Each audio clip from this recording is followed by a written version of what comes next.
मित्रों, जिस स्त्री की वजह से श्री राम को राजमहल छोड़कर 14 वर्षों के लिए वन जाना पड़ा, उसी कैकेयी को श्री राम ने कभी अपना शत्रु क्यों नहीं माना। सोचिए, जिसे अयोध्या का राजा बनना था उसे वनवास मिल गया, जिसके सिर पर कुछ ही समय बाद राजमुकुट सजने वाला था उसे जंगल की राह पकड़नी पड़ी। लेकिन इतना सब कुछ होने के बाद भी श्री राम ने कैकेयी को अपशब्द नहीं कहे, उनसे घृणा नहीं की और ना ही उन्हें अपने दुख का कारण मानकर जीवन भर दोष दिया। आखिर भगवान श्री राम के मन में कैकेयी के लिए इतना सम्मान क्यों था? आज की इस कथा में हम इसी गहरे रहस्य को समझेंगे और अंत में आपको पता चलेगा कि श्री राम का ये व्यवहार हमें अपने जीवन के रिश्तों के बारे में कितनी बड़ी सीख देता है। कैकेयी ने मांगा था राम के लिए वनवास।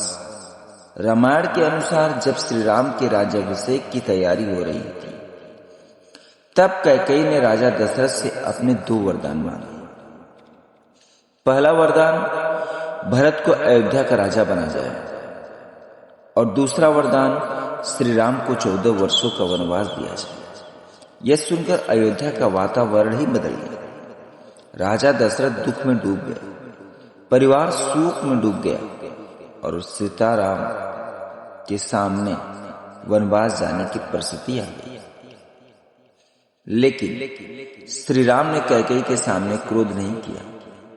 उन्होंने यह नहीं कहा कि मां, आपने मेरे साथ ऐसा क्यों किया, बल्कि उन्होंने पिता के वचन और धर्म को सबसे ऊपर रखा। यही श्री राम के चरित्र की सबसे बड़ी विशेषता थी, क्योंकि श्री राम जानते थे कि जीवन में हर परिस्थिति का जवाब किसी एक व्यक्ति को दोष देना नहीं होता। उनके लिए पिता का वचन सर्वोपरि था। कैकेयी ने जो वरदान मांगे उन्हें पूरा करना राजा दशरथ का धर्म था और पिता की आज्ञा का सम्मान करना श्री राम जी का धर्म था। इसलिए श्री राम ने परिस्थितियों को स्वीकार किया, लेकिन अपने मन में किसी के लिए घृणा नहीं रखी। यही श्री राम की महानता थी। परिस्थिति कठिन थी, लेकिन उनका हृदय छोटा नहीं हुआ। यह बात बहुत महत्वपूर्ण है। कैकेयी उनकी जन्मदात्री मां नहीं थी, लेकिन श्री राम ने उन्हें कभी मां से कम नहीं माना। जब श्री राम वन जाने के लिए कैकेयी के पास पहुंचे, तब उनके मन में उनके प्रति वही सम्मान था जो एक पुत्र के मन में अपनी मां के लिए होना चाहिए। उन्होंने रिश्ते को परिस्थिति से नहीं बदला। आज हमारे जीवन में भी ऐसा होता है। कोई व्यक्ति हमारे साथ कुछ ऐसा कर देता है जो हमें पसंद नहीं आता और हम तुरंत पूरा रिश्ता बदल देते हैं। हम कहते हैं अब इससे मेरा कोई रिश्ता नहीं। लेकिन श्री राम का चरित्र हमें सिखाता है कि किसी व्यक्ति के एक निर्णय के कारण अपने मन में वर्षों की नफरत पाल लेना जरूरी नहीं है, क्योंकि श्री राम जानते थे कि बदला लेने से दुख खत्म नहीं होता। अगर श्री राम कैकेयी को दोष देते, उनसे घृणा करते या भरत से नाराज होते तो पूरा रघुकुल टूट सकता था। लेकिन श्री राम ने ऐसा कुछ नहीं किया। उन्होंने भरत को भी सम्मान दिया। वन जाते समय भी उनके मन में परिवार के लिए प्रेम था। उन्होंने राजपाट खोया, लेकिन अपने संस्कार नहीं खोए, और शायद यही श्री राम की सबसे बड़ी विजय थी। आज परिवार में छोटी छोटी बातों पर रिश्ते टूट जाते हैं। भाई भाई एक दूसरे से बात करना बंद कर देते हैं।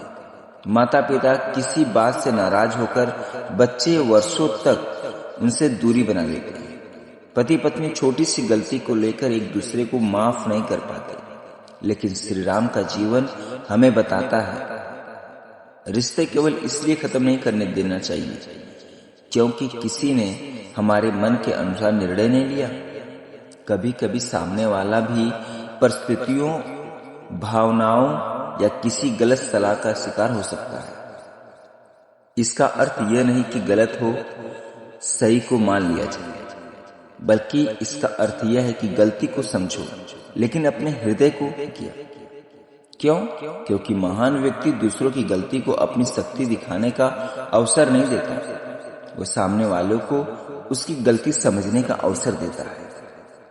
श्री राम ने कैकेयी को अपमानित नहीं किया, बल्कि अपने आचरण से उन्हें यह महसूस कराया कि प्रेम और सम्मान नफरत से कहीं अधिक शक्तिशाली होते हैं।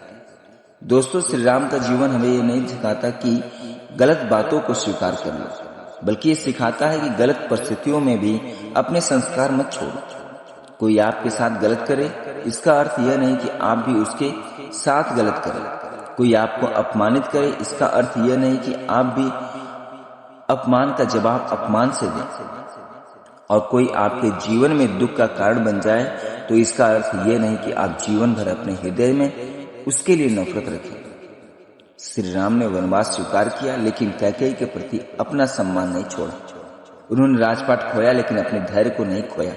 उन्होंने अयोध्या छोड़ी, लेकिन अपने परिवार के लिए प्रेम नहीं छोड़ा।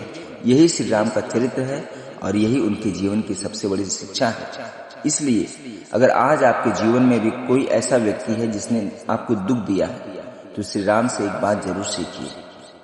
गलत को गलत समझिए, लेकिन अपने मन को नफरत का घर मत बनाइए, क्योंकि परिस्थितियां बदल सकती हैं, लोग बदल सकते हैं, समय बदल सकता है, लेकिन आपके संस्कार आपकी पहचान होते हैं। और शायद इसी कारण श्री राम केवल अयोध्या के राजा नहीं कहलाए, वे मर्यादा पुरुषोत्तम भगवान श्री राम कहलाए।